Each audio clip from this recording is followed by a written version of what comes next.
რა მოხდა 1956 წლის 9 მარტს? დასავლური პრესა წერდა, რომ მოკლული იქნა 120 ადამიანი. ეს იყო ის მოვლენა, როცა ხალხმა პირველ რიგში ახალგაზრდობამ ხელისუფლებას აჩვენა, რომ შეუძლია დაიცვას თავისი ენა და თავისი სამშობლო.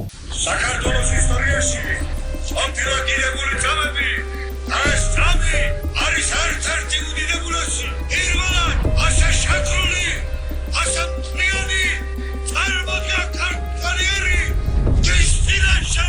ვარდების რევოლუცია იყო პირველი დიდი გამარჯვება. ეს იყო საქართველოს სულიერი მისიის განხორციელება. მე როგორც არ უნდა შემიშალა ხელი, ჩემს საქმეს მაინც ვეტყვი დღევანდელ პარლამენტს. თუ მე ამ გზით არჩევნებიდან გამთიშავენ, არჩევნები ლეგიტიმური ვერ იქნება. ქალაქი თბილისი ციხე ნომერი 8 პატიმრებს ხარდაჭერა მოძალადეს დედი არ შეიძლება მათ დააპატირონ მთელი საქართველო. წარმოუდგენელია და მიუღწეველია ეს. მე რა შვებიან, რას ფიქრობენ რა? მუდმივ ტერორში ეყოლებათ ქართველები. ქართული პროტესტის ისტორია. მალე სკამედიაზე.